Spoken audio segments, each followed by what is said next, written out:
etc. And the second meeting deal with the health issues that some people have raised. We have speakers, somebody from Jerry Nadler's office and somebody from the franchise who are both ready to come to a meeting on the 30th or the 1st of June. And so I just wanted to see which of those two dates is better or worse for our committee to, and we'll set it for one of those dates. So anybody? The 30th is a Tuesday and the 1st is a Thursday? Yes, yeah. Correct. There are no other committee meetings on those dates, as far as I can.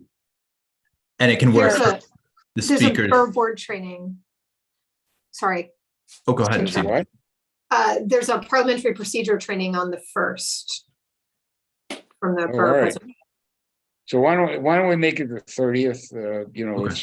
Okay. And then the second one we'll either do on the night of our committee meeting or we'll pick another night.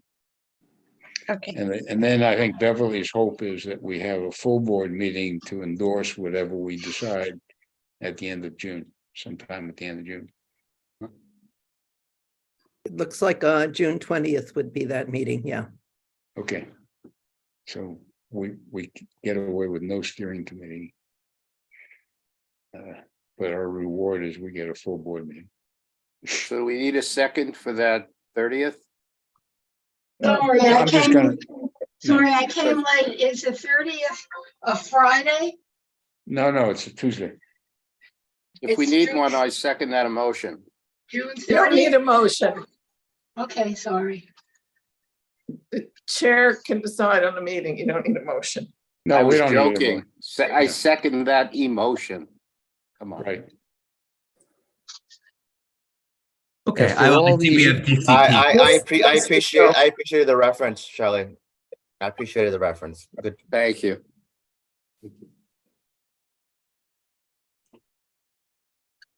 All right, I think we have more than a quorum. We have just about the whole committee, which we don't generally do.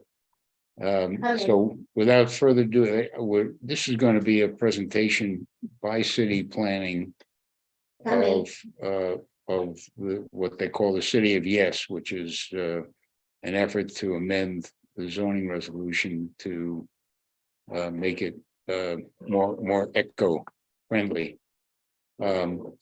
Louisa pointed out to me, and it is the case, that the actual text of the zoning amendment doesn't seem to be available to the public, or at least neither one of us could find it. So tonight we're going to hear a summarization of the text, and I think whatever resolution comes out of it, we need to point out the fact that we haven't had an opportunity to actually read the text, unless somebody from city planning can make it available to us. Hi, So- good evening. I wanted to make a quick note. We actually sent out the text to all the community boards a few weeks ago. So it is actually publicly available. But Ariel would be more than happy to send a copy of Okay. all the materials and the link to it. right. I'm so sorry if you didn't receive it. I'm sorry, Please is say it that. online? It is online. How do we find it online? How do we find Yeah. it? No, yeah. If we have I'm not sure if you're familiar with our Zap. It's this online website that keeps track, the public can look at all the applications that are public right now. So through Zap, if you look up carbon neutrality, if you type in those keywords, the application should come up and you can see all the Yeah. materials. I'm sorry, I would like very much if you could check it because I put in the actual number for it, which I Gotcha. found, Lisa, and it I did just- not come up. It should have, but it did I not just come up. found it. It's online. I can email you the link if you want. Okay. And I think while Ariel's presenting, we can find the link also and put it in the chat too. Just All right, well, in any event, we don't have it tonight, so, Oh. people can review it after tonight and My guess is that there won't be any change in our resolution, but at least we will have read it. Also adding, this is Right. all these materials that were sent by DCP are on the homepage of our website too. You can access links through there. Okay, all right. Louisa also pointed out that we haven't given formal notice of a public hearing the way we would if this were a ULEP item. I don't believe that there's a legal requirement that we do that, but in any event, tonight's agenda has been public for some time, and the full board agenda will also be public together with our resolution. So I think that's the moral equivalent of the public hearing. So who's leading off for the city? Jasmine? Andy? I will. All right. Hi, thanks, Richard.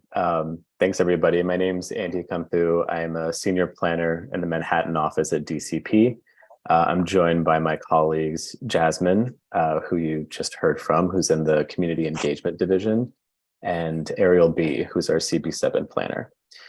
So tonight you will be seeing a presentation for City of Yes for Carbon Neutrality, which is the first in a series of 3 citywide text amendments that will come before you over the next year or so. And I believe either this committee or a subset of this committee actually saw an abbreviated version of this presentation a little while ago. But Sometime in Ariel, March. Yeah. right. So Ariel will be presenting sort of a more detailed presentation and expounding on some of the elements of the proposal that we feel have sort of the most relevance for CB7. So before she dives into it, just want to sort of set expectations. You know, we are pretty familiar with this proposal, but we were not part of the team that actually developed and wrote the proposal itself, the text amendment itself. So, you know, we will do our absolute best to answer your questions tonight on the spot. But in the event that we can't, we will take them back to the team and get you answers in writing as soon as possible so that you can make an informed recommendation. So with that, I will hand it off to Ariel. Thank you so much for the introduction, Andy. Jasmine, could you please share your screen with the slides? Thank you.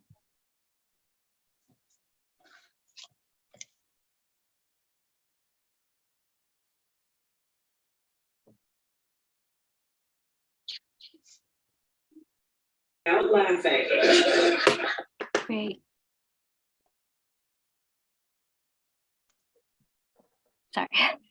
And thank you so much for having me here tonight.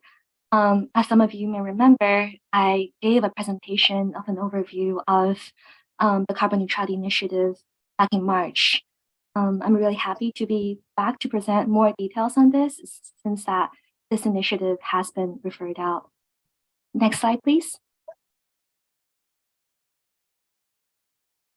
So as you may remember, City of Yes for Carbon Neutrality is a citywide zoning text amendment.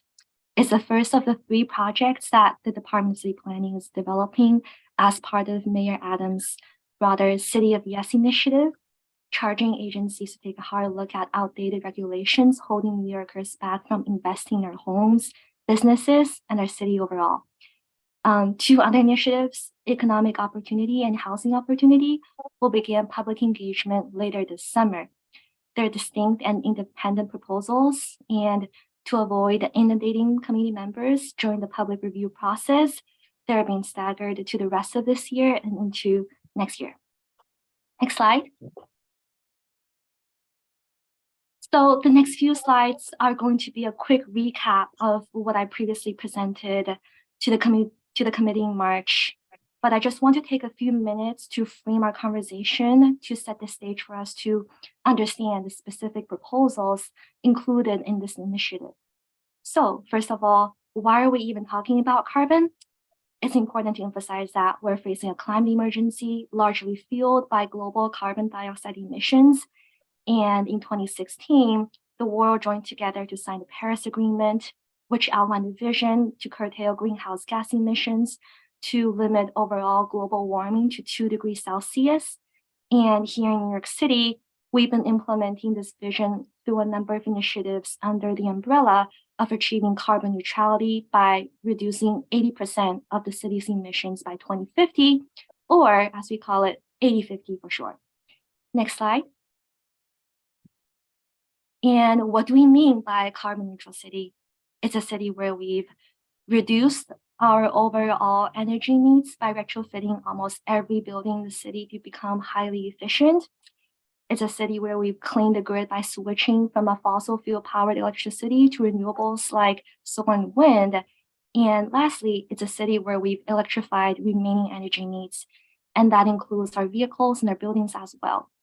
And as you can see from this graph, the key driver for a city's carbon emissions by far is our building sector.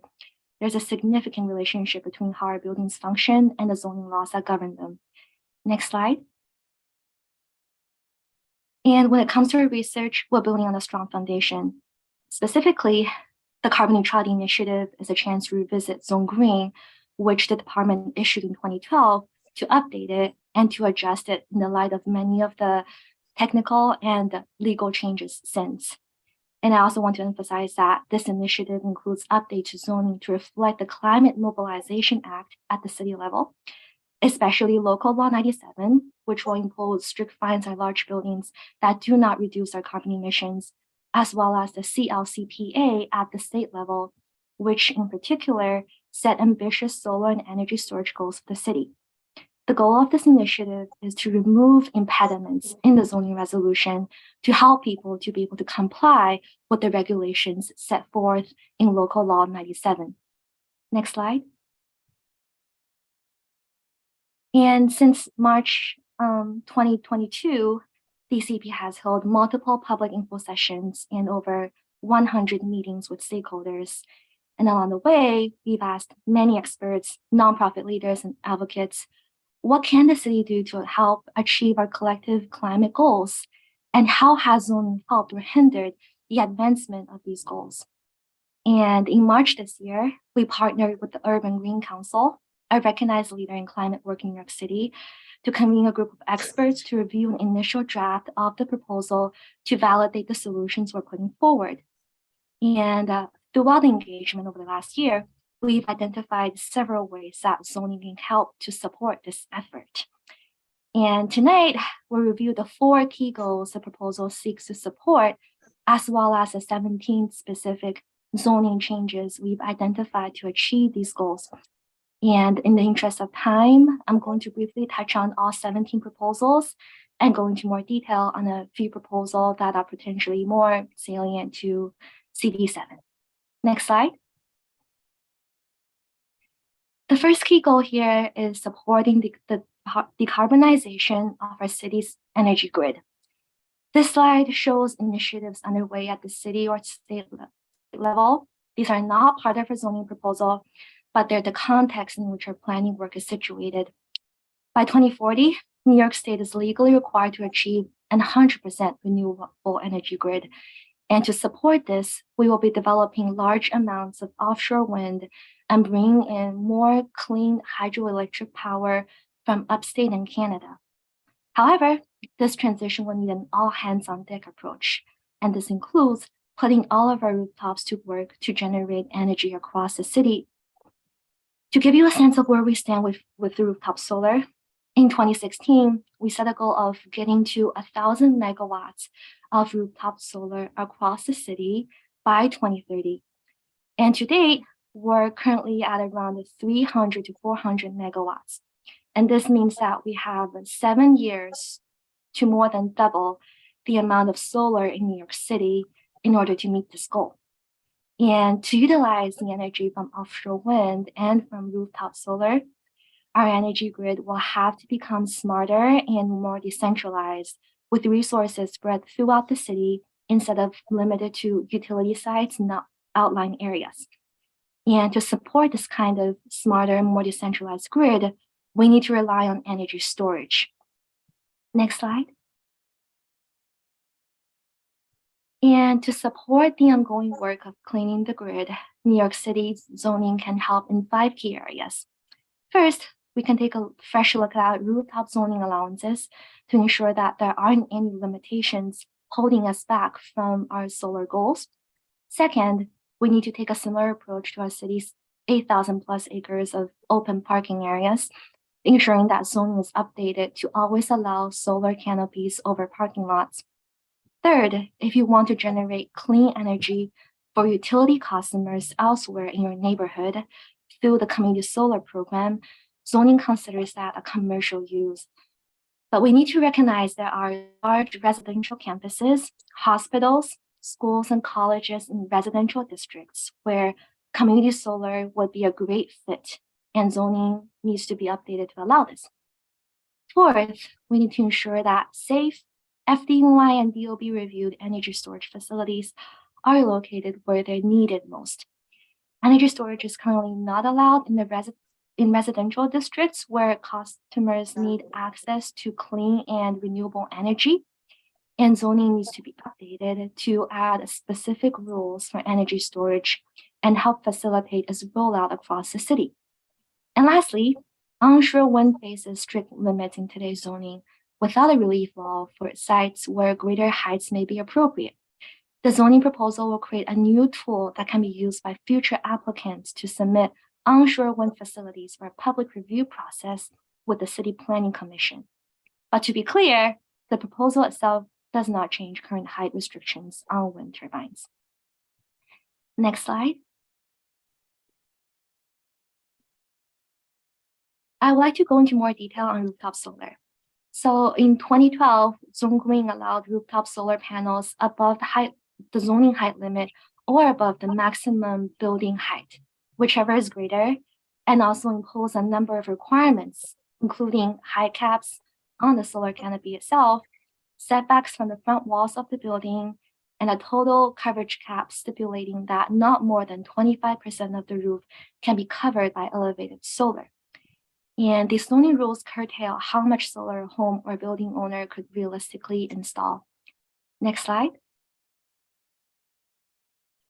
And so we are proposing zoning changes to remove coverage and setback requirements for rooftop solar and apply a 15-foot maximum height limit to all rooftop solar installations in line with FDNY rooftop firefighting requirements, regardless of the zoning district. You can see here that there's a large increase in what this building is able to generate. And at this scale, across thousands of buildings across the city, this will support achieving our energy goals. Also, I want to emphasize that this proposal would not permit canopies on what we call the contextual setbacks, which are essentially the base heights, the defining elements of the building from the street level. Next slide.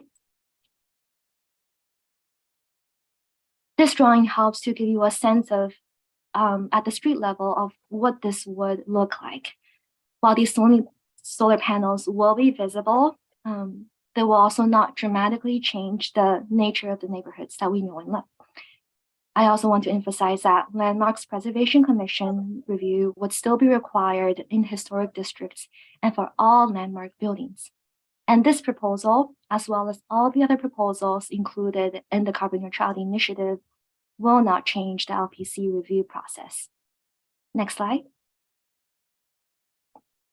And just to summarize, this proposal will change the height limits of solar panels to 15 feet across all districts, remove the coverage cap, remove the rooftop setback, and maintain the restriction on placing these canopies above the contextual setback. We'll also be creating a new BSA special permit to allow for buildings that have problems complying with these new limitations. Next slide. And now I would like to discuss energy storage systems. First, I want to quickly get an overview of what energy storage is and what are some considerations we should have going into this. So, battery-based energy storage systems are available with many different chemistries. They're thoroughly reviewed, extremely safe, and are completely different from the systems that are found in common e-bike batteries. The energy storage systems that we are talking about here are facilities that are custom designed and installed by specifically trained engineers and electricians.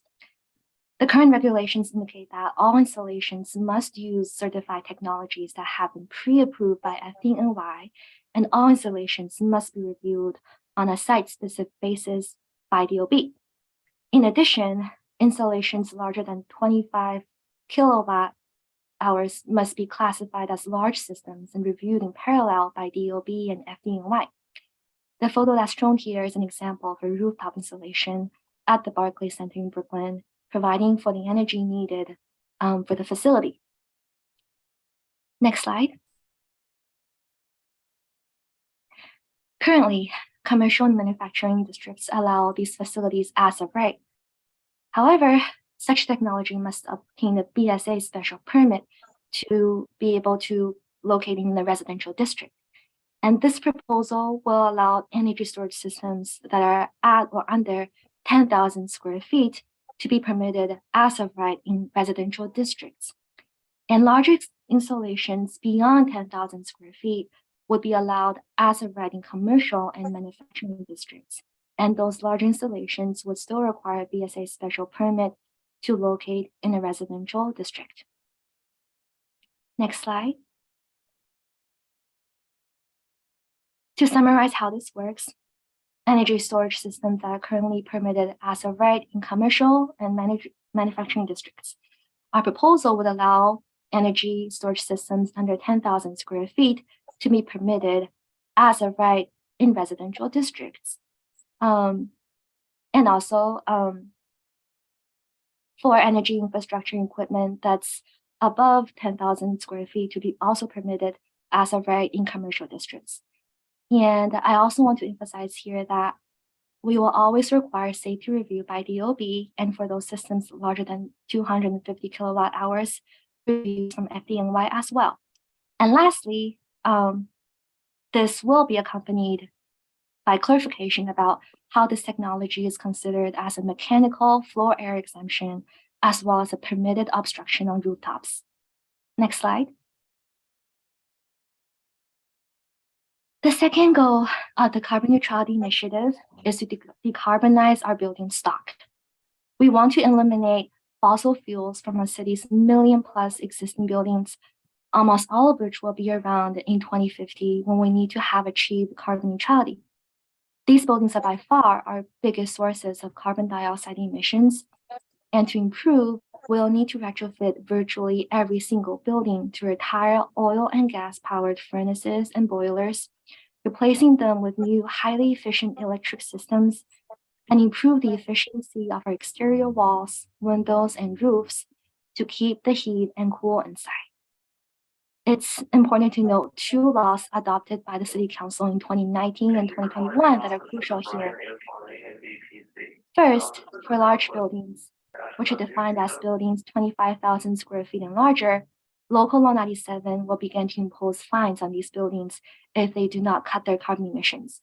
Fines will begin in 2024 and will increase through 2050.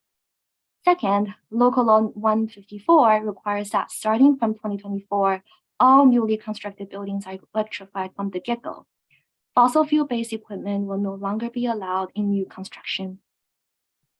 Next slide. Within this context, zoning can support the decarbonization of buildings in three key ways. The first is through electrification, retrofits, and physical screens for rooftop mechanicals. Zoning can be changed to allow equipment like heat pumps, which can't be in basements or cellars, to be located above the zoning height limit on building rooftops. This will give owners, architects, and engineers greater flexibility to navigate their best path to electrification. Second is to allow envelope retrofits to meet code. Zoning needs to ensure that where someone is trying to add thicker insulation, or even in some cases for large buildings, reclad the building by removing an old facade and replacing it with a new efficient one, that they don't run into zoning obstacles that prevent them from undertaking the project. Third is promoting envelopes that perform better than code. The 2012 Zone Green Wall Thickness Deduction awards a small amount of additional floor area for better than code buildings. This is going to be updated to reflect the latest energy code and best practices for the future. And lastly, let's talk about cost. Undertaking this work will not be free, but there are billions of dollars at the federal, state, and city level available to support it. The NYC Accelerator is a program ran out of the Mayor's Office of Climate and Environmental Justice that can help you connect with technical and financial support. Next slide. I'll now go into more details about rooftop mechanical equipment. So zoning regulates how much rooftop can be occupied by mechanical equipment above the zoning height limit. And this takes the form in the current zoning regulations of a coverage cap and a separate height limit on the equipment. Now, the issue is that buildings which are retrofitting to all electric systems need to replace their boilers or their furnaces, which are almost always located in the basement, with heat pumps that need to be in close contact with the atmosphere to function well. And these heat pumps would typically be outdoors, on the roof, and they will sometimes run into zoning limitations. So this proposal will provide greater flexibility for electric equipments like heat pumps. This slide shows a 5,000 square foot rooftop and a 2-tiered permitted obstruction allowance system. So a lower permitted obstruction tier allows up to 50% coverage at a height of 15 feet, and then a second tier, smaller in size with a greater height, up to 30% coverage at a height of 25 feet to 55 feet, depending on the district. These rooftop mechanical equipments will also have enhanced screening regulations beyond what's currently required for rooftops. Next slide. And to summarize, we're moving from a limited rooftop mechanical allowance regime here, shown on the left, and expanding our coverage and increasing allowed height in the form of a 2-tier system, which would allow lower height at 15 feet across all districts and allow a limited percentage at a higher height, depending on the district. Next slide. This is an example of a building working towards electrification, and a lot of mechanical equipment is located on its roof. What's happening here is that this building is not built to its height limit, whereas what I discussed previously, our zoning allowance is above the zoning height limit. Below the zoning height limit, there's essentially no regulations on how much of your rooftop you can cover with the mechanical equipment or what you need to do to screen it. And that's how you lead to this bad example shown here. So we'll be proposing to enhance our screening requirements to ensure better screening of permitted obstructions, but also for the first time, require rooftop mechanical equipment, which is not a permitted obstruction, i.e. below the zoning height limit, to be screened as well. Next slide. The third goal of the Carbon Neutrality Initiative supports decarbonizing the private vehicles that Neocurs drive and own. There are currently 2 million private vehicles registered in New York City, and a tiny fraction, less than 1%, are zero emission. To help owners make the switch to electric, federal and state initiatives are underway. But one key issue zoning touches on is where you can park and charge your electric vehicle. By 2035, New York State in Albany has indicated that all new vehicles sold in the state will need to be zero emission. This will be a long-term transition, but we know that the future is electric and more vehicles will need places to charge. And finally, we recognize that the future isn't simply focused on vehicles. The more trips that can be taken by bicycle, scooter, on foot, or by transit, the better for health of environment and our city. Next slide. Within this context, zoning can help support this goal in 5 key changes. First, allow commercial charging facilities in all commercial and manufacturing districts. They're currently prohibited in about half of the city's commercial districts. Second, allow building owners to designate a portion of their existing parking spaces to be offered up as public EV charger sharing spaces.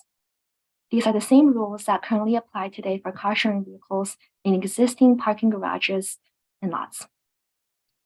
Third, allow for more flexible use of public parking lots, public parking garages, and commercial accessory parking facilities by allowing car rental, car sharing, commercial vehicle storage, and public EV charging within these facilities too.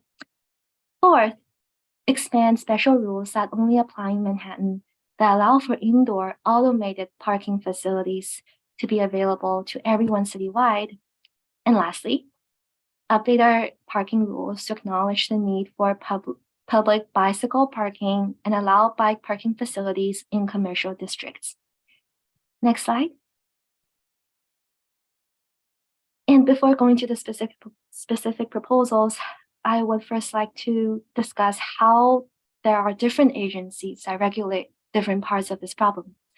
So DOT regulates the right-of-way. So that's the streetscape, the sidewalk, and therefore on-street curbside charging programs. DCP, through the zoning resolution, regulates the zoning law so that's the private property, off-street parking, and off-street charging allowances. DOB, through its building code, sets requirements for new parking lots and garages, structural requirements, and also when it comes to EVs, requirements for EV-ready spaces. Next slide. Within this context, where zoning is regulating off-street parking and charging, one straightforward solution is open to the public EV charging facilities. These were added to the zoning resolution in 2012 as part of Zone Green, and they're allowed in about half of the commercial districts, but not the other half. The commercial districts where they're not allowed are generally mapped closest to where people live and where they would need to go once they've dropped off their cars to charge. So we're going to reclassify these facilities so that they will be permitted in all commercial districts. Next slide. In this map, you can see that the green areas are commercial districts where EV charging is currently allowed. Purple areas are manufacturing districts where EV charging is also allowed.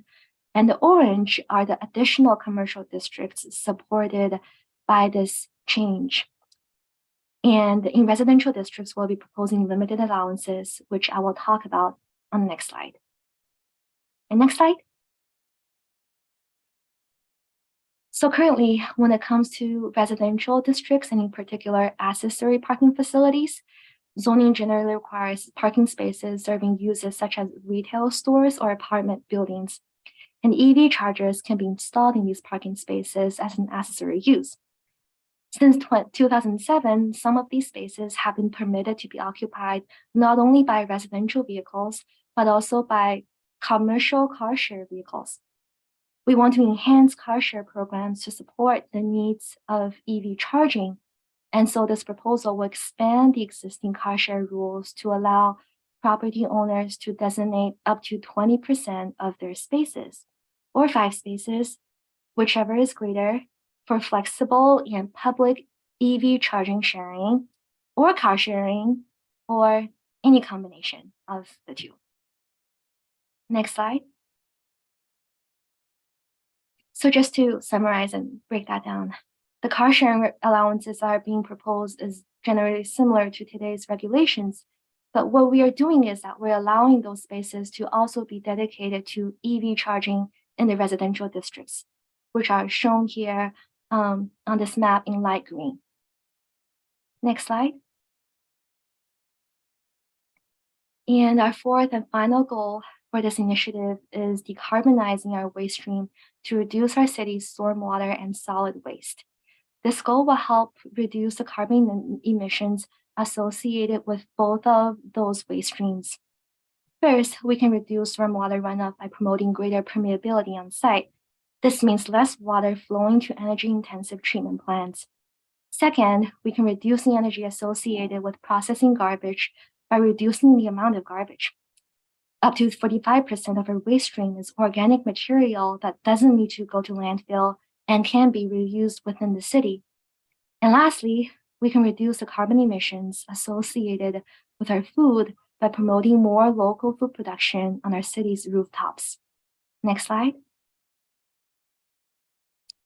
And within this context, zoning can help contribute to a better environment in 4 key ways. First, clarify zoning's paving rules to ensure that permeable paving, which allows water to infiltrate the soil right where it falls, is always allowed. Second, update our zoning street tree requirements to allow for new high-performance tree bed types, such as connected tree beds or ring gardens. Third, our zoning resolution doesn't mention the word compost or recycling. It's time to add specific rules clarifying where these uses are allowed to help these sectors grow. And lastly, rooftop greenhouses are allowed on top of non-residential buildings, but to build one, current rules require you to obtain a certification from the chair of the City Planning Commission.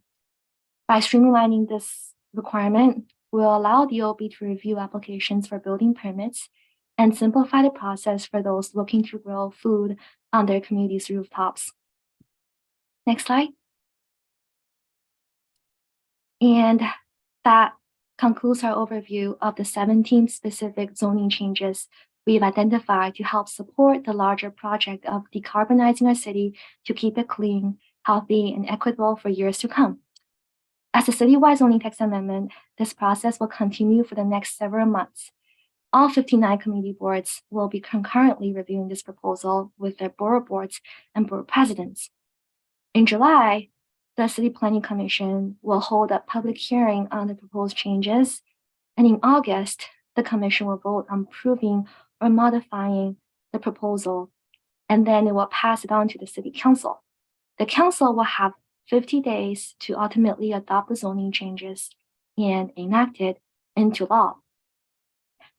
And overall, this timeline will run from now through October. Next slide. Oh, I think we can skip through the frequently answered questions for now. I just wanted to say that concludes my presentation, and we are happy to answer any questions. Thank you so much.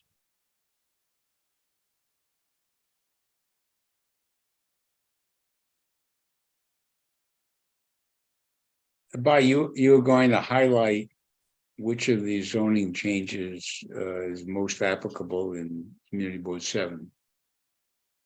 Yes, which is what I did in that presentation by just giving Okay. you more details on some of the specific proposals. But I can also speak to other proposals if you're interested. So basically, we have to pay attention to everything you address because they all potentially apply in Community Board 7. Yes. Okay. Questions? Ethel? Thank you. Thank you very much for a very impressive presentation. I've tried to read some of this, and I did go through some of when it was first put out. So I'm just going to try to ask 2 or 3 questions because I think maybe some of them are detailed, and you could decide whether you want to answer them now or have other people go forward with it.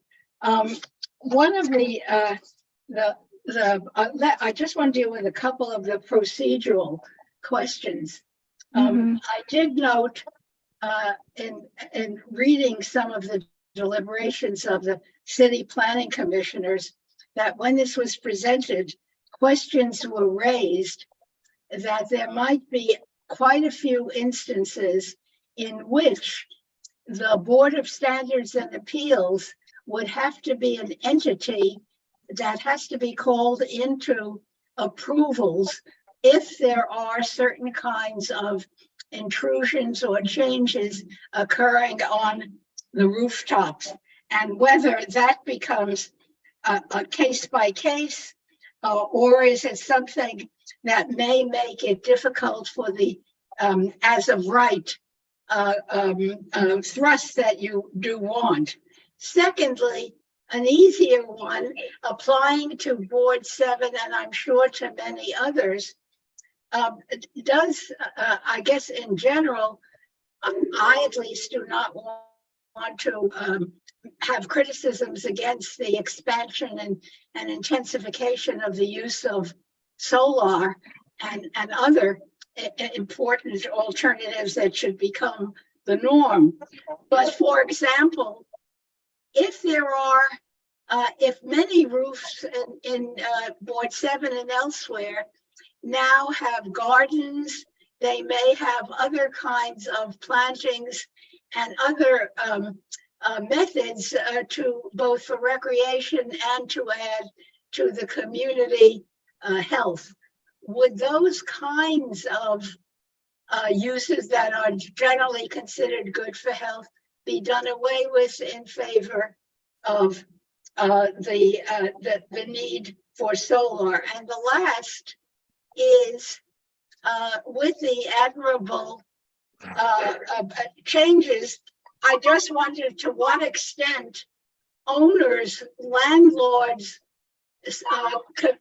co-op boards and so on would have to be the entities that ask for these kinds of things and are charged with installing and regulating them. Okay, thank you so much for your questions. I can answer your second question for now. Okay. So yeah, so the solar panels that I spoke of, they are not going to be mandatory changes. So absolutely, you can still have rooftop gardens or other roof programming that, as you spoke about, would also be good for health. And I'm wondering, Jasmine, if you can speak to the first question about BSA regulations. Sure. So for the BSA, right now the text is written that energy, like storage systems and things like that, that kind of equipment is going to be allowed as of right up to 10. The storage system has to be like up to 10,000 square feet. So anything above that, that's where BSA has a special permit in place.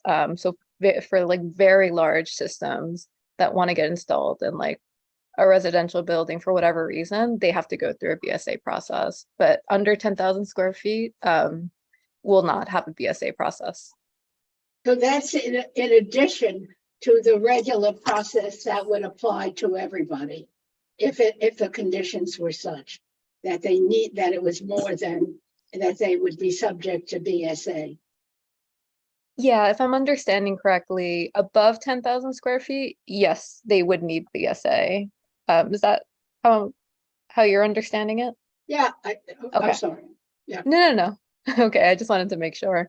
And I think also to your last question, before we move on to the next person, I think like one important thing is like I know that there are a few laws that were passed over the past few years that are going to start requiring building owners and certain building owners, not everyone, certain building owners to comply with certain rules that reduce their greenhouse gas emissions.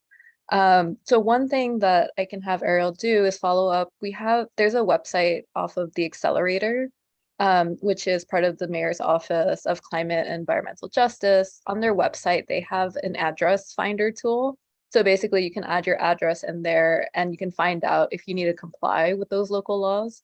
That's one way to kind of educate yourselves on like, hey, does my building, are they part of those new regulations that need to upgrade in order to comply with new emission laws and things like that. I think the second part of that, like this may be getting a little too into it, but I know that like usually what ends up coming up is like, well, how do we pay for these things? So, a lot of boards are definitely asking that question. It's a valid question. And just we'll leave you with some resources too, and Ariel can send you a few links to the kind of current funding that's available out there. Thank you. Just to follow up on, is the restriction, is the cutoff for who must comply with local law 97, is that in local law 97 or is it in the zoning resolution? It is in local Ariel, go for it. 97. I'm sorry? Sorry, Jasmine. Yeah. Yeah, I go just for it. said that it is in local law 97. Okay, and what is the cutoff? Do you know? I don't know that from the top of my head, but I'll definitely ask about it and get back to you. Okay, I mean, it's not going to affect. Oh, actually, okay, like a simple, sorry, maybe you can give me a moment. Maybe like someone else can ask the next question. Okay, and fine. then We'll get yeah, back to you on that. All Yeah, right. totally. Okay, Paige, Shelley, then Paige, then Louisa. Okay, I had two questions. One was about how this is going to be paid for, but that we know we're going to get information on. The second, because that's the big issue, okay, I think. And second, just very specifically with school rooftop gyms, there are some in the district and across the city because there's no space or not enough space for outdoor activity. So their rooftop gyms, how will they be considered? When things need to be done with the roof. Got it. Okay, so actually I just found like a simple answer for the cutoff for local law 97. So the law will impose fines on buildings over 25,000 square feet if they don't cut off carbon emissions, and the fines will begin in 2024. And actually, regarding your question on funding sources, we do have more information on that today. Jasmine, if you can just share your screen and go to slide 34.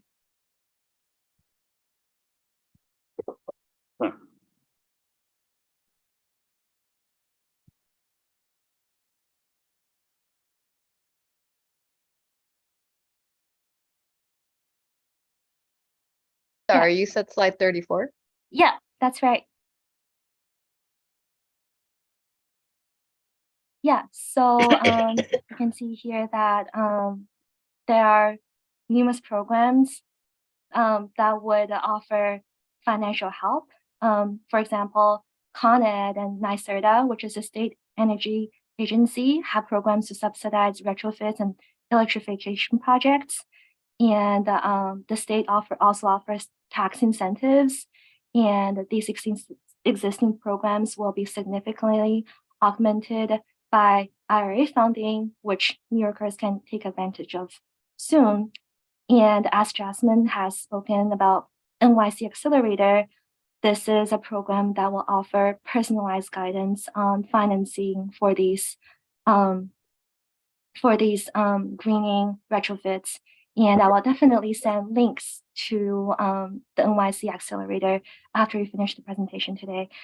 And your question about gyms, sorry, could you please like repeat that question? Like, what was your concern? Like whether they would be allowed or? Sure, well, there are schools that because of they're city-based and they don't have big schoolyards or don't have schoolyards that use the gym and it's the rooftop almost exclusively as a gym, okay, with enough protections on the sides, and some are gated over.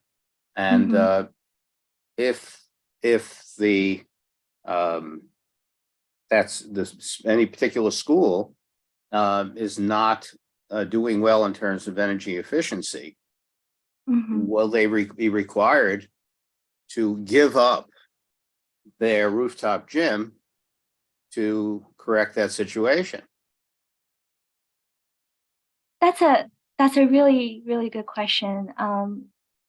I don't have an answer for that at the moment, but Jasmine and Andy, do you have any thoughts on this?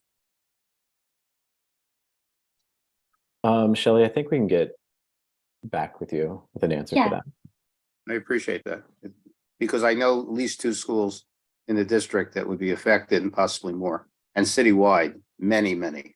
Okay, and what are the names of the 2 schools in the district that you know about? I will send them to you, because I think that they, you know, we don't want them to be targeted.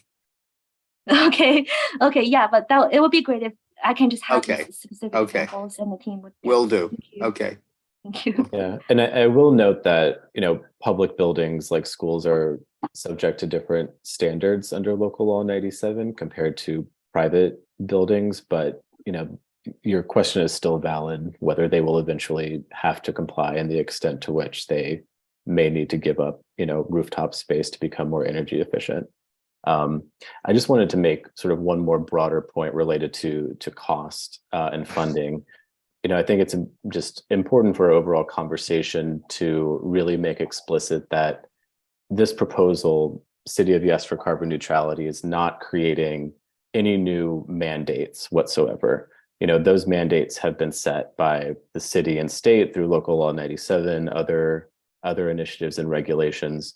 What we're attempting to do with this text amendment is simply, lower barriers so that zoning is not an impediment to implementation of those, trying to meet those standards. So I just wanted to make that clear.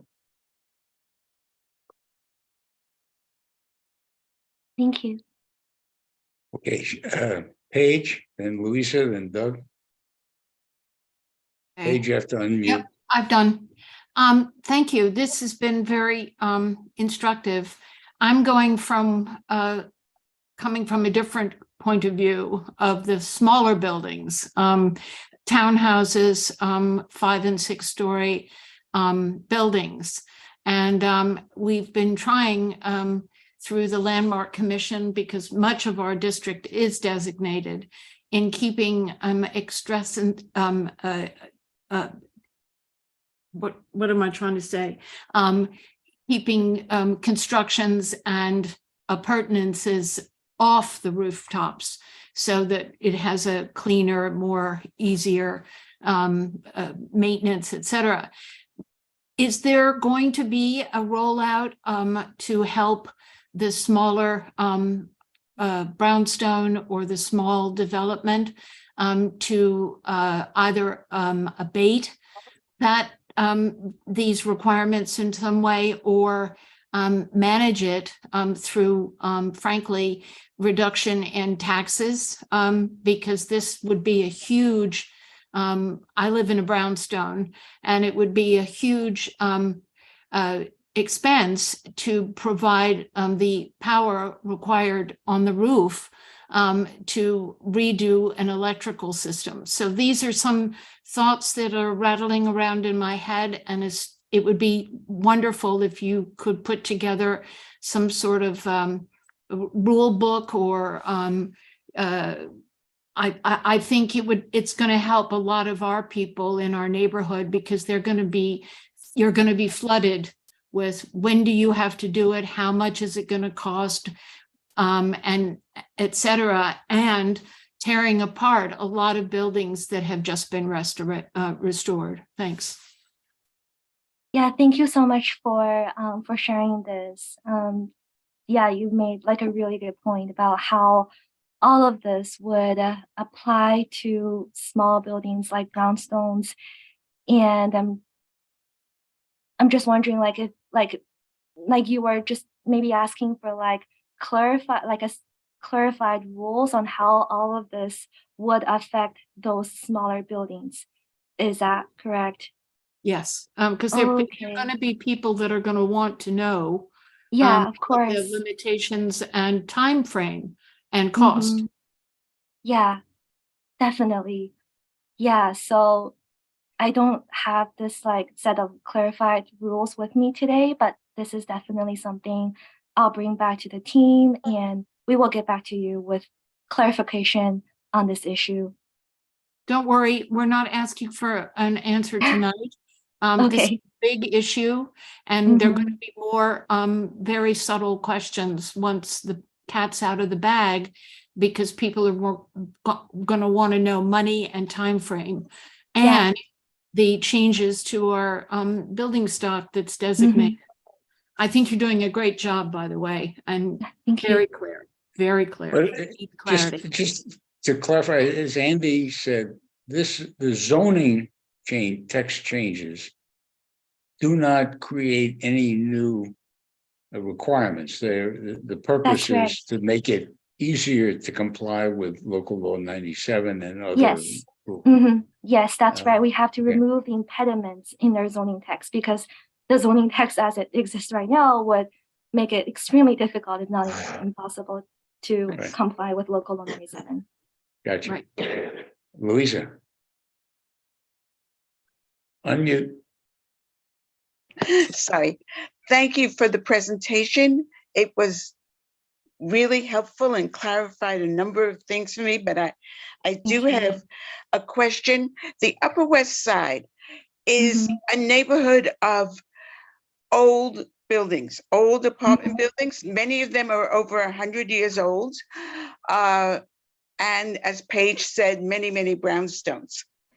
So you talked about retrofitting, not only boilers, you know, but also the exterior of buildings. How would that be applicable? Also, there's been a lot of confusion as to whether that the retrofitting of boilers would apply to older buildings or only just new buildings being built. So if I'm getting this correct, it applies to all buildings. And that would be by 2024. And then there's the second date of 2030 that has to be met. But how do you deal with the fact that most of the Upper West Side is a landmark district? So what do we do about the retrofitting of the exteriors? They're 100-year-old buildings, which means they leak air, heat, everything else. And what about boilers? With many buildings, are we talking about installing heat pumps in these 100-year-old buildings? Okay, so to your second question about boilers, my understanding is that that would apply to all buildings, though it would not be mandatory. Jasmine or Andy, like, what's your take on this understanding? Yes. So really good questions, Louise, and I think it's top of mind for, you know, everyone who lives in an older building. You know, I think we can point you into the direction of sort of more resources and sort of shorthand for what, you know, local law 97 and these other laws mean for your specific situation. Those, you know, regulations, however, those requirements that are part of those laws are sort of out of the scope of this text amendment. And we're not necessarily speaking to, you know, those regulations tonight. You know, I wish I could provide, I will know, and relevant to sort of Paige's question earlier, you know, there are different standards for different types of buildings of different sizes and different ages. So, you know, the smallest, oldest buildings will not have to meet the most stringent standards beginning in 2024 or whatever it is. They have sort of a longer runway to be able to comply. Yeah, the problem is that 25,000 square feet is not a very tall building, maybe 3 stories. But this is a question that really has to be answered. I know it's come up in my own building, and people do not know if it applies. You're saying it's actually optional? That not all buildings are mandated, that it's not a mandate? I think I should probably clarify. I know that's separate from our text amendment. There are like updated local laws that talk about those boilers. So I think there's just a little bit of confusion going on. Like 100% agree. There are separate laws that you're right, talk about the boiler upgrades. This isn't related to that, but I do want to offer a resource to this community board that I think it was something that was brought up last time, that MOCEJ, the Mayor's Office of Climate and Environmental Justice, can come and present to the board to talk to you more about all the local laws that were passed, and I think give you a better sense about timing and cost. It's something that we can connect you all with them. I think I remember last time the board was just like, yeah, we should really get MOCEJ to come and present. So happy to make that connection. Just let us know if that's something you're interested in. Very much. It's something we're interested in. Absolutely. Sounds great. I can make that connection. Yeah, that would be very helpful because, you know, as I read the room, most of our questions relate to something that's not in your bailiwick. So, Louisa, did you have anything else? No, thank you very much. I do understand that the zoning is just implementing the local laws, but they go hand in glove. And so we do need more clarification. And I know in my own building, we just had an annual meeting where we assured everybody that the building was grandfathered and did not have to subscribe to these laws. Obviously, we were completely wrong. So We'll put it on next month's agenda, maybe even advance it. It's, we may want to say something about, while we have everybody's ear, may want to say something about local law 97 and relief. I mean, the issues, for example, if it's a rent stabilized, rent controlled building, does the cost get passed on to the tenants in the form of increased rent or major renovations? probably. Doug's shaking his hand. Doug. Well, first of all, this is something that I think a lot of people are thinking about, and I really appreciate the bifurcating this. So your presentation here is about obviously removing the impediments which within the zoning text that may help to comply with local law 97 and everything else that we're trying to do to make this a greener city. So, I think the question regarding this presentation is, are there any things that we think are problematic in loosening up the zoning text, that unforeseen things that, and everything I saw on this is very comprehensive.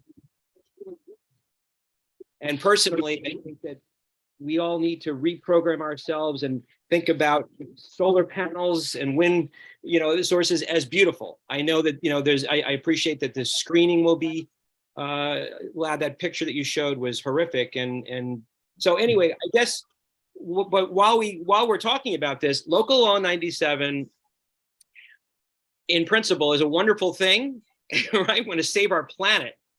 But I'm worried. I'm really worried as a practical matter, because we were talking about the older housing stock, which I think is really important. But by the way, there's a lot of new buildings that were just completed that are most state of the art, and they are now not compliant with what's happening. So this is going to be billions of dollars spent in the city. Now, I'm not saying it's not for the right thing, but the thing I'm really worried about are smaller buildings that are above 25,000 feet, that are co-ops and condos, that the fines which are going to be implemented in 2024 could literally bankrupt these buildings, which is really counterproductive, because now you're going to be getting these onerous fines, which will then also prevent you from complying, because you need the funds to upgrade the building. So I'm just worried about the scale of this. I want a green planet. I want a green city. I'm worried the practicality of this. So thank you for explaining the difference, what we have before us today. Everything you're saying, if I understand correctly, is not a mandate. It's just loosening up the zoning text to allow to comply. But local law 97 is something we really have to think about, and how it's going to affect everyone. And now I'll be quiet. Yeah, thank you so much for that point, though. And yeah, I want to acknowledge that fines for small buildings and building owners definitely can be a huge issue. And Jasmine, Andy, do you have any thoughts on this? If not, I will definitely take that comment back to our team and respond to you on how we think about it. Thank you. I think you're right, Mario. I think. I'm sorry. Shall I go? No, it's okay. Yeah, go for it, Ken. Go ahead, Ken. Okay. Well, just respond to Doug for a second. I think if buildings start getting bankrupted, elected officials are going to act pretty quickly and change the law, perhaps. But my question, and maybe this question that I have is out of the bailiwick also. But what about buildings that essentially don't have roofs because they have penthouses on the top, and they can't put anything on top of the penthouse? Yeah, that's that's a really good question. Jasmine, do you have any thoughts on that? I think, Ken, that's one of the driving forces behind why the regulations, specifically around solar panels, for instance, is so flexible, is so that, buildings that already have present obstructions will be able to sort of flexibly configure those solar arrays on their rooftops, to the extent feasible, and are able to sort of work around penthouses and other obstructions. But I think, the point's well taken that, not every building is the same, and not every single building will be able to, maximize the footprint of their solar panels, if that's what they choose to do. Would the zoning amendment permit a solar array on top of a penthouse? If there's not already a permitted, if it's not already a permitted obstruction, then yes, it could be allowed on top of a penthouse. It's sort of, penthouses sort of occupy a strange place in the zoning resolution. Sometimes they're floor area, sometimes they're a permitted obstruction. So it would really depend on a case-by-case basis. And would there be an opportunity for a special permit under those circumstances, if necessary? I want to say yes, but I think that's something that's up to further discussion. Yeah, let's get back to you on that. I know I want to sort of get clarification for the group about sort of under what conditions one can apply for a BSA special permit to try and work around the maximum standards that are set. Yeah. Seema. So not to belabor this point, but so if local law 97 only affects buildings that are 25,000 square feet and larger, is there some intention for those smaller buildings, some local law that will apply to those buildings, or is that just something that's not being touched yet?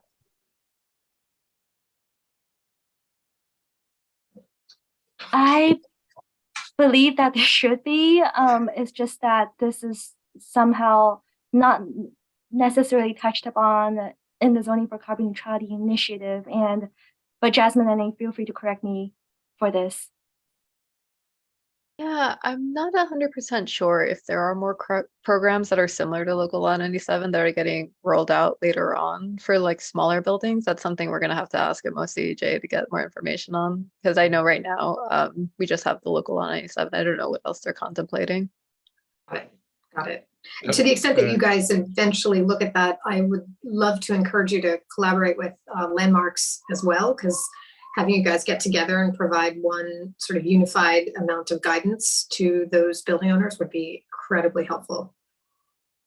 Yeah, thank you. Doug, could you? I'm sorry, yeah, I just had one quick question I forgot to ask, which is, and I think you hinted at it, Andy, which is that are all city, state, and federal buildings above 25,000 feet also required to comply with Local Law 97? Or yes. are they? I believe the answer to that is yes. Okay, that's good. but let's get confirmation to be 100% and get back to you. But they're not required to comply with zoning. So, okay, so here's, I mean, it's obvious from everybody's comments that the primary concern is implementation of Local Law 97, and not so much for new buildings as for existing buildings. And so as a committee, we have to figure out, do we want to pass a resolution limited to the zoning changes tonight and tackle 97 next month, or do we want to hold off on a resolution and try to combine the two in a single resolution. And I'm assuming, Max, we have time. When do our 60 days begin? I don't have that off the top of my head. DCP may know. The referral period ends July 3rd, officially. Oh, but all right, that's fine. But because this is technically, non-ULURP, the commission has said that, they are willing to accept recommendations up to the public hearing date, I believe, which is later. So you do have more flexibility there. Yeah, unfortunately, we don't have a meeting in July. So, Beverly, what do you, yeah. I'm just sorry about the dates. I hear the flexibility, but I believe that Board 7 has determined that it is not meeting, let's say in August, and there's other constraints.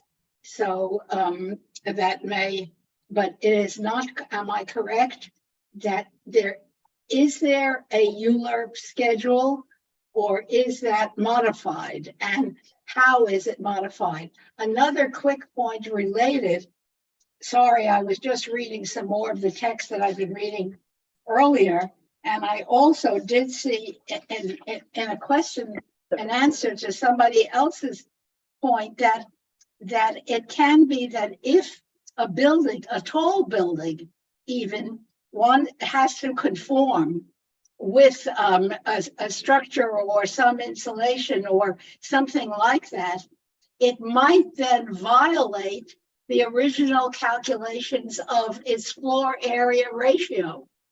And so it may be in violation of that. So these are the kinds of things that at least need to be addressed in some fashion.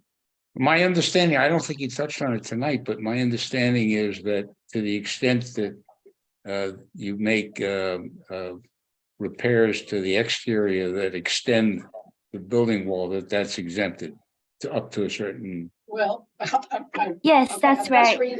I hope so. I didn't touch on this tonight, but I'm actually happy to speak about it. If I'm not sure if Jasmine's computer is working. Jasmine, are you here? If not, I'm happy to share my screen to yeah, I can share a screen. Talk about that proposal. Okay, that's great. Can we go to slide? Before we do that, let me just give other comments. So Okay. I know Kevin and Shelley had the. Kevin?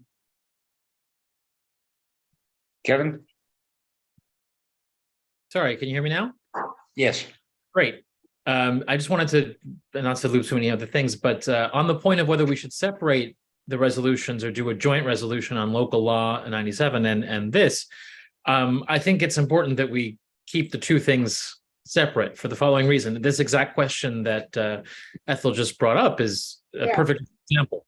So the zoning text, the fact that this text amendment is going to address things like zoning floor area versus gross, floor area, which is typically how FAR is governed. I mean, these are really specific things that are going to be technical and that are going to enable eventual kind of large policy moves that the city is making. I think it makes a lot of sense to keep those things separate. I mean, ultimately, a lot of our concerns about how you fund these programs or who's going to be subject to the requirements and where they're going to get the money. And those are all very valid concerns, but those are really better directed towards the council and our council members. Yes. And then questions that are specific to zoning, like, well, what's going to be considered zoning or mechanical floor area? How much is the exceedance over the roof? That's really very planner focused. So I think there's a good reason why this policy was brought up to us in this way. One being policy, one being technical, and I think it would be a very good idea for us to keep it in this way. Let's go ahead and pass a resolution on the technical document, is my view. I'm inclined to agree. Shelley? I think so, Kevin. Yeah, Thank I you. just want to point out, Kevin said it perfectly. I totally agree with what he said. I don't have to elaborate. Thank you. Okay, and another reason for it is that it would be very tight to have a full board meeting between June 3rd and September. other than the one relating to cell towers. So why don't we forge ahead tonight? Let's discuss what our resolution should say, and whether we want to approve it in total, disapprove it in total, or have specific objections or comments. Kevin, you still have your hand up, so. That's a mistake, sorry. Oh, sorry. All right, anybody, I'll tell you what, I'll throw out a motion to approve subject to language in the resolution which describes what it is we're approving. Richard, could I ask a question? I'm so sorry. I Sure. couldn't activate this. I just wasn't quite sure about the fact that we are a historic district, and that would we eventually be mandated to do some kind of retrofitting on the exterior of buildings?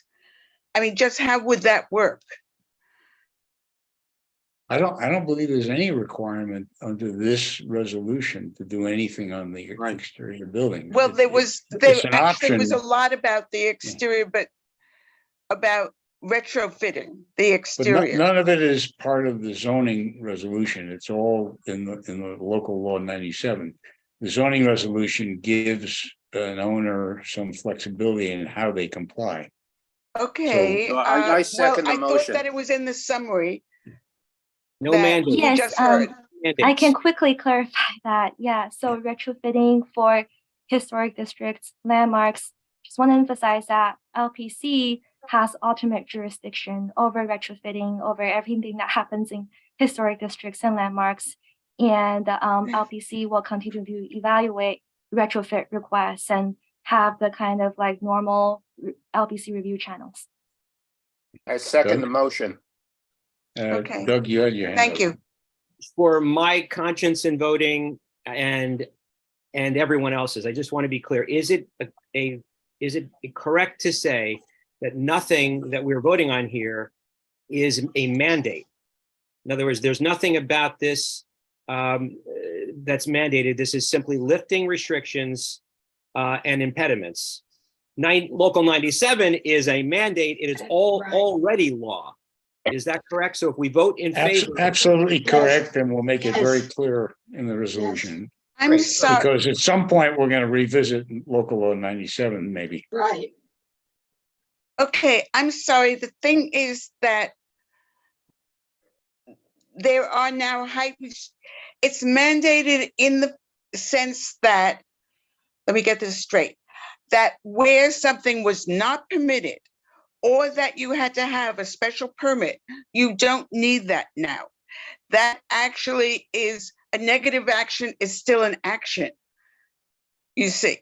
So what we are doing is opening up the gates to some extent. I mean, the very fact that you could have an electrical substation now in a commercial district, and Broadway is a commercial district. People should understand that. It is changing the rules. Yes, that Absolutely. characterization is good. It's loosening the rules.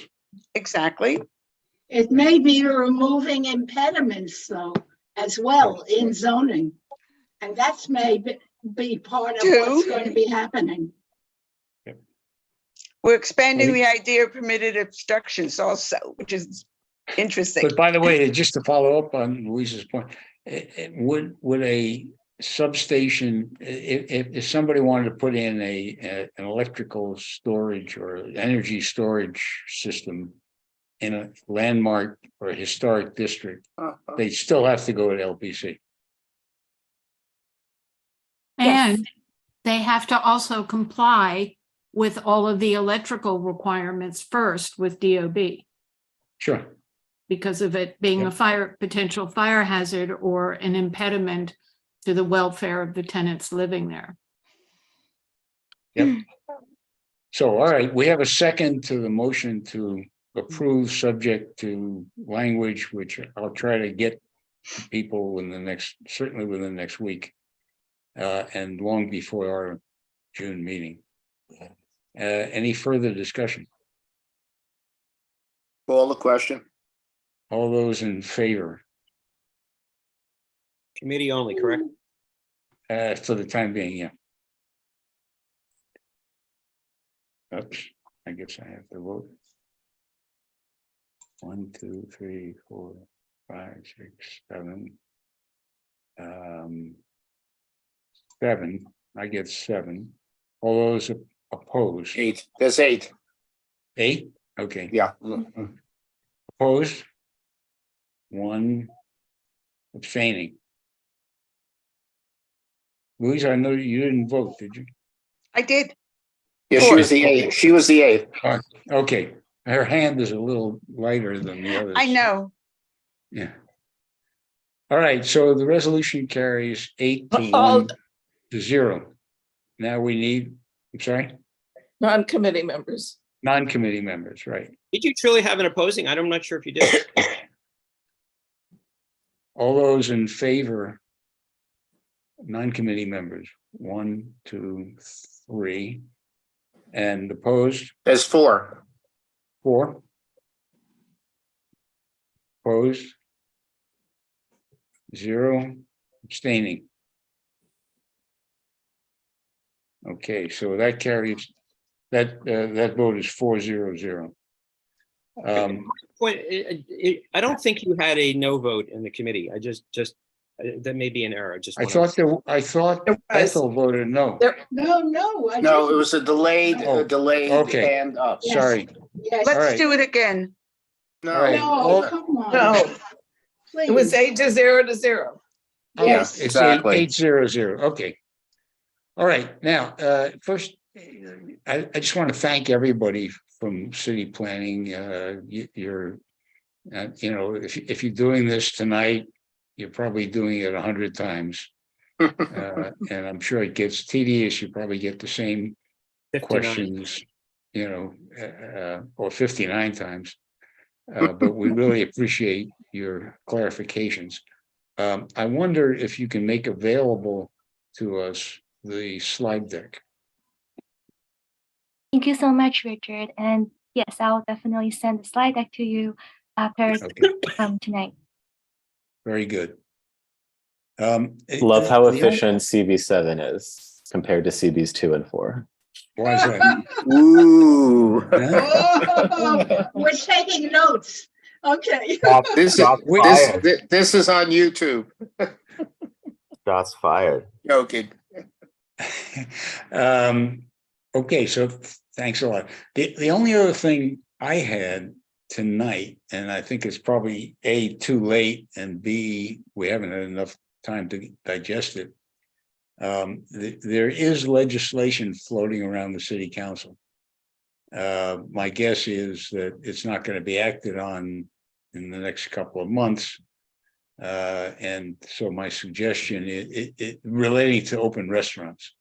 My suggestion is everybody review the text that we sent out and my feeble comments, and that we discuss it at our next meeting. Does anyone feel a burning desire to discuss it now?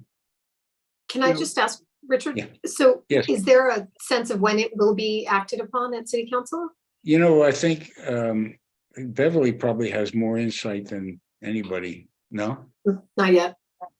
We can, I guess we can call Gail's office, and get an update. Can we do that, Max? Just get, I think they're working on the budget now. Richard, what I heard yesterday is they're working on the budget and they're working on this and it's a work in progress. So it sounds like it's going to be at least 2 or 3 months. Yeah, all right, so. Sounds we about have right, but time. I can give a call as well and Yeah. it'll nudge. Okay, and we may want to have somebody come and talk to us about it as well. Richard, can you send me whatever you sent around? Because I'm not. Oh, okay, yeah, no. Max, can you do that? Just Yeah, I can send do it to that. our, I send I it to sent our everyone regular, here on this call at sometime today. plus but Mark. I'll re-forward it. plus Mark Diller, the regular hangers on at the land use. Yeah, Yeah, if you can add me, thank you. yeah, The All right, groupies, the land use groupies. yeah, yeah. Hangers on. And anybody, anything else that we need to A discuss movement tonight? to adjourn. A motion right. to adjourn. Seconded. All those in favor? Aye. I, All those opposed? All those abstaining? Non-committee members? I have a conflict. Although it's not clear that if the committee votes to adjourn and the non-committee members don't, what happens, but You can in leave them any on. event, Leave them on. in any event, we will, the next time we meet will be on the 30th to discuss the cell towers, the 5G towers. Mm-hmm. I know, Paige, I know you're going to want to talk extensively about that at the meeting. So we'll, if you prepare. No something. more so than anybody else. It's an environmental obstruction. Yeah, the question is the placement of them. Okay. Ruining look, I mean, the historic setting. That's all. What we're going to do is, as I said, break it up. We're not going to discuss the health issues on May 30 because it would just take over. So, all right. Everybody will get notice of the date and the time. And Thank you. anything else? you. Again, thank you, Ariel, and others for your time and your clarity. Thank you. Thank you, Night. Richard. Thank you. Bye. Night. good night. Good night.